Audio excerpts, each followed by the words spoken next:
Good morning class 12 जैसा कि आप देख रहे हैं कि properties of definite integral already लिखा हुआ है।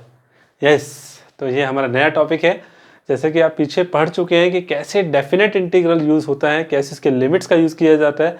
जितना भी आपने इनडेफिनेट इंटीग्रल में टाइप्स किया है वो सब आपने पढ़ा डेफिनेट इंटीग्रल के अंदर बाय यूजिंग द लिमिट्स, और साथ के साथ हमने मेथड भी पढ़े। मेथड ऑफ सब्स्टिट्यूशंस में कैसे लिमिट्स चेंज हो जाती है, कैसे हमने देखा कि इंटीग्रेशन में पार्ट्स के अंदर लिमिट्स को सब्स्टिट्यूट किया गया, पुट किया गया, उस तरीके से आपने क्वेश्चन सॉल्व किए। अब इस डेफिनेट इंटीग्रल में जो नया टॉपिक आने जा रहा है वो है properties of definite integral. Yes student, properties of definite integral. ऐसा ना हो कि इससे कोई क्वेश्चन ना आए, तो ये बात ही नहीं है, क्योंकि ये बहुत इंपॉर्टेंट टॉपिक है। यानी कि अब आप देखोगे कि कैसे कैसे डेफिनेट इंटीग्रल की प्रॉपर्टीज एक अच्छे अच्छे क्वेश्चंस को भी ईजी बना देती हैं। ठीक है ना, तो देखिएगा, इसको इम्प्लीमेंट करने का तरीका आपको आना चाहिए, कैसे इसको सॉल्व करना है वो सब आपको ध्यान में रखना है। तो हम one by one property discuss करेंगे और साथ के साथ उनके क्वेश्चंस रिलेट होंगे, क्वेश्चन सॉल्व होंगे, बड़ा मजा आएगा। और ध्यान से आपको समझना है और क्वेश्चन ईजिली हो जाएगा, है ना। प्रॉपर्टीज को इम्प्लीमेंट करना आना चाहिए, इस बात का स्पेशली ध्यान रखना है। Okay, so let we start our topic, that is properties of definite integral. So first of all, first property क्या है, देखिए आप, we are talking about definite, so the limit should be there. a to b fx dx is equal to a to b ft dt। मतलब ये कि किसी भी function same है, बस वेरिएबल बदला है, यानी कि integration is independent of the change of variable. यानी कि अगर आपका वेरिएबल बदल रहा है, सिर्फ वेरिएबल बदल रहा है, तो इंटीग्रेशन पर कोई फर्क नहीं पड़ेगा। मतलब यहाँ अगर मैं sin x लिख दूँ और यहाँ मैं sin t लिख दूँ, ठीक है, तो sin x का जो इंटीग्रेशन होगा उस पर लिमिट लग जाएगी a to b, वो जो आंसर आएगा। और जहाँ sin t का जब इंटीग्रेशन होगा उस पर भी लिमिट a to b लग जाएगी, तो आंसर सेम रहेगा। ठीक है, तो यानी कि वेरिएबल बदल जाए, सिर्फ वेरिएबल बदल जाए, तो उसके इंटीग्रेशन पर फर्क नहीं पड़ता। तो ये फर्स्ट प्रॉपर्टी है, इंप्लीमेंट करेंगे, ध्यान से देखिए। Second, a to b fx dx। सवाल ये है कि अब आप लिमिट का अगर आप ऑर्डर चेंज करना चाहते हो, मतलब लोअर लिमिट को अपर लिमिट और अपर लिमिट को लोअर लिमिट बनाना चाहते हो, तो साइन ऑफ इंटीग्रेशन चेंज हो जाता है। मतलब यहाँ प्लस की जगह यहाँ साइन क्या दिख रहा है आपको, माइनस का साइन, और लिमिट स्टार्ट हो गई है b to a, that is order of integration. Okay, this is the second property. Third one, a to b fx dx है। अब आप चाह रहे हो कि अगर यहाँ गिवन लिमिट्स के अंदर एक और वैल्यूज आपको अगर मिल जाए, मतलब अगर लिमिट्स स्प्लिट हो जाए, लिमिट्स के बीच में एक पॉइंट आपको मैं और दे दूं और मैं फंक्शंस को ब्रेक करने के लिए कहूं, तो बिल्कुल किया जा सकता है। मतलब ब्रेक करने का मतलब है कि अगर आप इस कंडीशन को ध्यान से देखें कि मैंने कोई पॉइंट सी लिया जो ए और बी के बीच में लाई कर रहा है, तो इसका मतलब मेरे लिए फंक्शन ब्रेक हो जाएगा ए टू सी और फिर सी टू बी। यानी कि लिमिट्स जो मेरी है वो ब्रेक हो जाएगी। ए टू बी है जो मेरा फंक्शन था, जो कि मुझे अब ए और बी के बीच में एक तीसरा पॉइंट दे दिया गया है, उस तीसरे पॉइंट पर मैं फंक्शंस को ब्रेक कर सकता हूँ। मतलब ए टू सी फंक्शन वही है, देखो फंक्शन फिलहाल वही है, a to c fx dx plus c to b fx dx। Okay, हम ऐसे फंक्शंस को प्रॉपर्टी अप्लाई कर सकते हैं। इसको प्रॉपर्टी का नाम है एडिटिविटी, यानी कि यहाँ एडिशन हो जाएगा। और दूसरी बात, ये जो फंक्शन आप देख रहे हो, ये दोनों फंक्शन अलग भी हो सकते हैं। ठीक है, ध्यान रखिएगा, फंक्शंस की बात हो रही थी a to b, अब वो अगला आपको क्या पता, इसके बीच में जो पॉइंट दे रहा है उन पॉइंट्स पे फंक्शन अलग दे दे और आगे आने वाले पॉइंट पे अलग दे दे। आई मीन टू से a to c फंक्शन अलग दे दिया जाए, c to b फंक्शन अलग दे दिया जाए, तो प्रॉब्लम क्या है, हमसे तो a to b पूछा गया है ना, दैट्स इट। और a to b में अगर स्प्लिट अप करके दे रहा है तो हमें कोई प्रॉब्लम नहीं होनी चाहिए। मैं आपको इसको एग्जाम्पल के थ्रू और अच्छे से समझाऊंगा। तो let we start with example, और बहुत इंटरेस्टिंग एग्जाम्पल आने वाले हैं यहाँ पर। Let's have a look.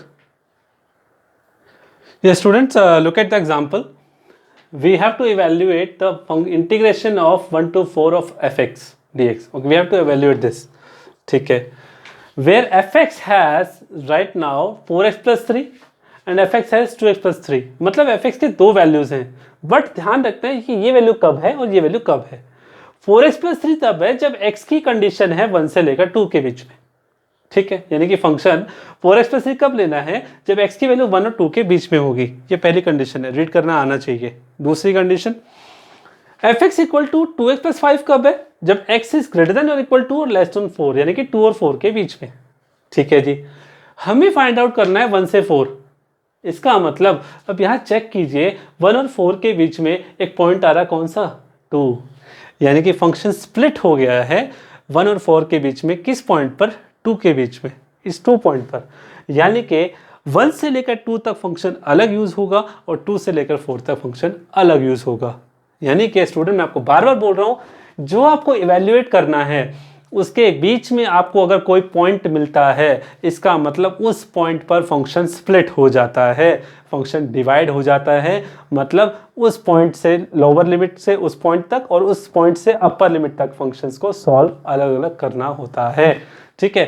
तो यहाँ पर आप देख रहे हो, मैंने 1 to 4 को जब चेक किया कि 2 मेरा पॉइंट था, तो 1 to 4 को मैंने स्प्लिट किया, 1 से लेके 2 पर फंक्शन की वैल्यू का इंटीग्रेशन प्लस 2 से लेके 4 तक फंक्शन का इंटीग्रेशन। तो सिंपल है कि 1 से लेके 2 तक फंक्शन क्या है, 4x+3 यूज कर लिया। 2 से लेके 4 तक फंक्शन क्या है, 2x+5, उसे यूज कर लिया और इंटीग्रेट कर दिया गया। इंटीग्रेट जब किया तो 4x+3 का integration 4x² 2 + 3x, limit upper 1 to 2 plus 2x² + 2 plus 2 से 4। जब भी आप लिमिट लगाओ ना तो सिस्टमैटिकली लगाना। कैसे, पहले तो अपर लिमिट अप्लाई करना पूरे आंसर में, जो भी आपका इंटीग्रेशन होने पर आया है, माइनस करके फिर लोअर लिमिट अप्लाई करना सम कंप्लीट पर। अलग अलग मत करना, समझ रहे हो, कि होल फंक्शन पे पहले अपर लिमिट अप्लाई करो, माइनस होल ही फंक्शन पे जो आपका आंसर है उसमें लोअर लिमिट अप्लाई कर दो। ऐसे प्लस का साइन है, नेक्स्ट में फिर 4 अप्लाई किया, -2 अप्लाई किया और इवेल्युएट करने पर हमें जो आंसर मिला that is 31। Okay, I hope आपको समझ में आया होगा। और अब मैं आपको और एग्जांपल बताने जा रहा हूं। यहां तो ऑलरेडी स्प्लिट अप था, लेकिन अब हमें कुछ स्प्लिट करने होंगे। Let me start. ये स्टूडेंट्स, अब एक क्वेश्चन और देखिए ध्यान से क्या है। अब देखो यहां पर क्या इवेल्युएट करना है, -4 से लेके 4 तक, किसको, मॉडुलस ऑफ x+2 को। यानी कि अब ये क्वेश्चन आपका सिंपल क्वेश्चन नहीं है, यानी कि इस मॉडुलस का साइन को हटाना पड़ेगा तब इसका इंटीग्रेशन होगा। और मॉडुलस का साइन ऐसे तो नहीं हटता, कैसे हटता है, चलो मैं आपको रिकॉल कराता हूं। देखो इधर, we know that modulus of x, इसको याद है ना कि मॉडुलस ऑफ x का मॉड कब हटता है, जब प्लस का x लेते हो और दूसरी कंडीशन माइनस का x लेते हो। प्लस का x कब लेना है, जब x की condition greater than equal to 0 होगी, और माइनस कब लेते हैं, जब x लेस देन 0 होगा। आई मीन टू से कि मॉड के अंदर जो भी फंक्शन आएगा, एक बार उसको पॉजिटिव लेंगे जब वो 0 से ग्रेटर होगा, एक बार उसको नेगेटिव लेंगे जब वो 0 से लेस होगा। इसी बात को ध्यान में रखते हुए पहले मैं इस मॉडुलस को ब्रेक करने जा रहा हूं। वो देखिए यहां पर मॉडुलस ऑफ x+2, ध्यान से देखिएगा। अब मॉडुलस ऑफ के x+2, ये जो कंप्लीट ये x+2 है ना, ये x+2 ये किसका काम करेगा, सिर्फ x का काम करेगा। x की तरह ट्रीट करो इसको कि मॉडुलस के अंदर कंप्लीट x आ गया, तो कैसे सॉल्व होगा।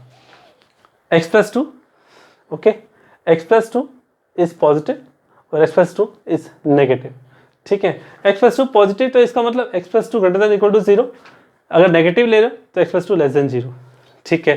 अब +2 है, ध्यान से देखिएगा, x+2 है तो x+2 एज इट इज है। ये जो +2 लिया था वहां जाके क्या हुआ, -2 हो गया, यानी कि x is greater than equal to -2 पे कंडीशन पॉजिटिव रहेगी। और माइनस का मतलब एज इट इज है, +2 उधर गया, x लेस देन -2 आ गया। तो मैं कहना क्या चाह रहा हूँ स्टूडेंट, मैं आपको ये बताना चाह रहा हूँ कि जो मेरे पास मॉडुलस ऑफ x+2 है वो कब प्लस का होगा और कब माइनस का होगा, वो कंडीशन पे डिपेंड करता है इन दोनों पे। एक कंडीशन आ रही है -2 से ग्रेटर और एक आ रही है -2 से लेस। और जो हमें क्वेश्चन सॉल्व करना है वो देखो क्या है, -4 और 4। इसका मतलब -4 और 4 के बीच में ये क्या -2 नहीं आ रहा, ये पॉइंट बिल्कुल आ रहा। तो इसका मतलब ये फंक्शन स्प्लिट हो गया किस पॉइंट पर, -2 पर, ठीक है। आपको मैं फिर बता देता हूँ स्टूडेंट, मॉडुलस को ब्रेक करने का एक तरीका तो ये है, और दूसरा तरीका आपको याद होगा, मैं सिर्फ और सिर्फ यहाँ से क्रिटिकल पॉइंट निकालूंगा, यानी कि मैं आपको ये बताना चाहूँगा कि आप मॉडुलस के अंदर जो भी फंक्शन दिया जा रहा है उससे क्रिटिकल पॉइंट निकालिए, मतलब आप वहाँ से x की वैल्यू फाइंड आउट कर लीजिए। कर लिया, वो आपने नंबर लाइन में शो कर दिया -2, यहाँ पे एक ही था। आपको क्या करना है, अब -2 से लेस सोचना है, -2 से ग्रेटर सोचना है, क्योंकि यहाँ पे एक ही पॉइंट है तो दो ही इंटरवल बनेंगे, एक तो लेफ्ट साइड, एक तो बनेगा -2 से लेस, ठीक है, एक तो बनेगा -2 से लेस, ठीक है, और दूसरा बनेगा -2 से ग्रेटर। इक्वल टू का साइन -2, इक्वल टू का साइन लगाना ग्रेटर देन के साथ, ठीक है। अब ध्यान से देखिएगा, होना क्या है, ये देखना है कि -2 से लेस इसका सिंबल क्या रहेगा, पॉजिटिव के नेगेटिव। मॉडुलस को नहीं देखना, सिर्फ इस x+2 का सिंबल देखना है। x+2 को आपने 0 के इक्वल पुट किया, x के लिए -2 है, तो देखा गया कि -2 से लेस -3 रख के देखता हूँ तो इसका आंसर आएगा नेगेटिव, ठीक है। -2 से ग्रेटर सोचा तो इसका आंसर आएगा पॉजिटिव। तो इसका मतलब ये भी एक तरीका है स्टूडेंट, ये तरीका भी हम इम्प्लीमेंट करेंगे। ध्यान से पढ़िएगा कि कैसे एक तो सिंपल मॉडुलस फंक्शन था उसकी प्रॉपर्टी का यूज़ करके सॉल्व किया, और प्लीज़ अब देखिए मैं रियल नंबर लाइन से कैसे निकाल रहा हूँ कि दिए गए मॉडुलस के अंदर फंक्शन से क्रिटिकल पॉइंट्स फाइंड आउट किया, उस क्रिटिकल पॉइंट को नंबर लाइन पे रखा और वहाँ से इंटरवल बनाया कि भैया उससे लेस और उससे ग्रेटर हमें इस x+2 का साइन चेक करना है कि ये पॉजिटिव होगा कि नेगेटिव। मॉडुलस को ब्रेक करने का तरीका ये भी है कि x+2 पॉजिटिव खुद के लिए पॉजिटिव रहेगा कि नेगेटिव। मॉडुलस को यूज़ नहीं करोगे, फिर इस पर ब्रेक कर रहे हो ना, इसीलिए -2 से लेस देखा कि नेगेटिव है तो -2 से लेस, देखो -2 से लेस की कंडीशन में x+2 कैसा हुआ, नेगेटिव, मॉडुलस ब्रेक हो गया। दूसरा -2 से ग्रेटर है, -2 से ग्रेटर पॉजिटिव है तो -2 से ग्रेटर के लिए कंडीशन कैसी है, पॉजिटिव, ठीक है। तो ये और आसान तरीका है मॉडुलस को ब्रेक करने का, ठीक है। तो इसका मतलब हमारे पास वो स्प्लिट पॉइंट, वो मिडल पॉइंट आ गया जिस पर फंक्शन ब्रेक होने वाला है। तो मैं यहाँ लिखने वाला हूँ कि मॉडुलस ऑफ x+2 जो मेरा फंक्शन था वो कैसे सॉल्व होगा। एक बार तो सॉल्व होगा -4 से -2 के लिए, उस मॉडुलस को यूज़ करना है। अभी वैल्यू नहीं रख रहा हूँ, इसकी रखूँगा, और फिर -2 से +4 के लिए मॉडुलस ऑफ x+2 की वैल्यू क्या यूज़ करनी है। तो पहली वैल्यू -4 से -2 के लिए, -2 से लेस होगा ना, तो इसका मतलब -4 से -2 के लिए मॉडुलस ऑफ x+2 की वैल्यू क्या यूज़ होगी, -x+2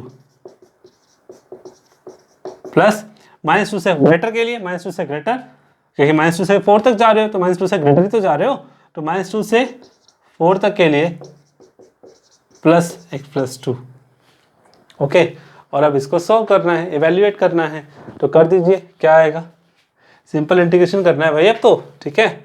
तो क्या होगा देखिए, माइनस बाहर लिया, x² + 2x, -4 से -2 प्लस x² + 2x, -2 से लेके 4 माइनस, पहले अपर लिमिट अप्लाई होती है, ठीक है, माइनस, क्योंकि ये माइनस बाहर तो प्लस का साइन हो गया, फिर लोअर लिमिट अप्लाई होती है, तो ये तो अप्लाई हो गई इसकी, प्लस इसकी अपर लिमिट अप्लाई करो,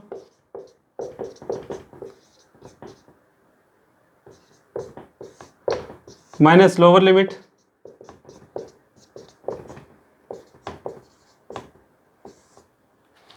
ठीक है, और पूरे को इवैल्यूएट करके आंसर फाइंड आउट करना है, ठीक है। तो कितना आएगा, 2 -4 -2 -2 +2 हो जाएगा, ठीक है, +2, फिर यहाँ आएगा 16/2, 8 -8 0 हो गया, ठीक है जी। नेक्स्ट 16/2 दैट इज 8 + 8 16 हो गया, और यहाँ 4/2 -4 -2 +2 हो गया, तो आंसर आ गया 20। This is about the property of modulus function, कि कैसे हम थर्ड प्रॉपर्टी जो हमने इंटेंशनली पढ़ी है डेफिनेट इंटीग्रल की, कैसे मॉडुलस को सॉल्व करने में हमारी हेल्प करेगी। तो स्टूडेंट अभी इसके बहुत सारे क्वेश्चंस करने बाकी हैं, तो मैं आपको नेक्स्ट लेक्चर में बताऊंगा कैसे हम इसके मॉडुलस के और फंक्शंस को ब्रेक करके, कैसे ग्रेटेस्ट इंटीजर फंक्शंस को सॉल्व करके इस प्रॉपर्टी का यूज़ करने वाले हैं, प्रॉपर्टी नंबर 3। तब तक के लिए आप इन क्वेश्चंस को सॉल्व कीजिए, ईमानदारी से पढ़िए, तब तक के लिए good bye, take care and very take care of yourself. Bye bye bye bye, thank you.